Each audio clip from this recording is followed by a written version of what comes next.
In the glass, I can see the man who's trailing me. I first noticed him a few turns back, his path correlated with mine in the mess of Karachi back alleys. Our reflections mingle in the tailor's window. He's horse-faced and tall. His palms open and close as he walks. The security of the veil, a poster reads, above burqas and hijabs. Ahead of me, the bus I'd planned to board comes and goes, covered in an ecstasy of pigment and pattern. Every square inch is painted with bright shapes and swirls, intricate and infinite, like a Mardi Gras parade float, a diesel temple to the pleasure of the eye. It has the look of a free thing burdened, a slow lumbering dragon weighed down by its own beauty and the commuters that hang from its belly and back. They are my favorite thing about Pakistan, these buses. Against the dust and the smog and the honking of horns, they're startling, like the discovery of a kindred soul behind the otherwise dull face of a stranger. It won't delay me long letting this one lumber by. Another will come through in a few minutes on its way to Jinnah Road. Better not to give Mr. Ed the impression that I'm trying to lose him. Nothing raises suspicions more than shaking surveillance. It's what always makes me laugh about the CIA operatives in the movies, all the roof gymnastics and juggling of Glocks. In real life, one chase sequence through a city center and my cover would be blown for life. Better to lull them into a false sense of security. Walk slowly enough for them to keep up. Stop at yellow lights when driving.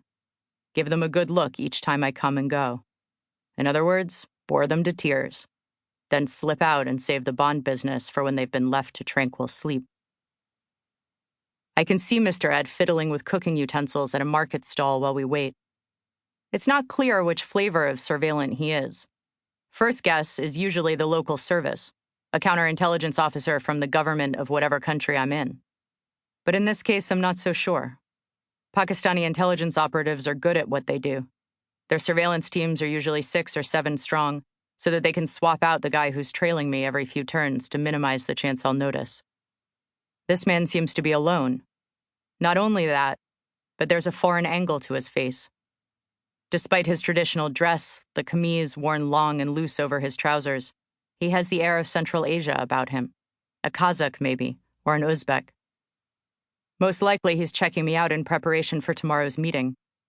Al-Qaeda has had an influx of Central Asian recruits of late. Putting newcomers to work as spotters is pretty typical. Gives them a chance to learn the city while the group's recruiters size them up. I watch him weave his way through the stalls that line the side of Judea Bazaar. He picks up a part of a carburetor and turns it around in his hands. Something about the way he examines it makes me wonder whether maybe he's of the third variety, an aspiring arms broker who knows I work with Jakub, the Hungarian purveyor of all things Soviet surplus. Of course, there's always the underwhelming fourth possibility. He's a plain old would-be predator, eyeing a 28-year-old American girl traipsing through foreign streets alone. After all, there's Occam's razor to consider. The simplest explanation is usually the right one. Government or goon, any tale is cause to abort an operation. No sense meeting a source or picking up dropped documents with an audience in tow. Even harmless creeps can turn less harmless when they think they've witnessed something worth telling. Luckily, I'm not on my way to an operational act.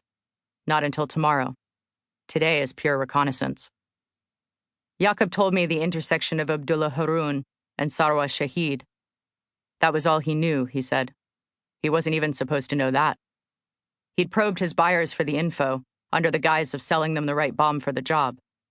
He'd need to understand the target, he told them, to be sure the material would be enough to register on a Geiger counter, enough to win them the attention they sought. When the next bus arrives, I board slowly and easily, as if I'm not headed to check out the target of a potential nuclear terror attack. Mr. Ed climbs up top to sit on the roof. I take a seat in the women's compartment. Outside, the afternoon is fading into gloaming, and the motorbikes begin to turn on their lights. There's time amid the crush of evening traffic to take in the buildings, most of them older than the country itself. Monuments to a time when Pakistan and India were one, the plaything of colonists and kings. I feel the kinship of it, being a Yankee, the shrugging off of England's yoke.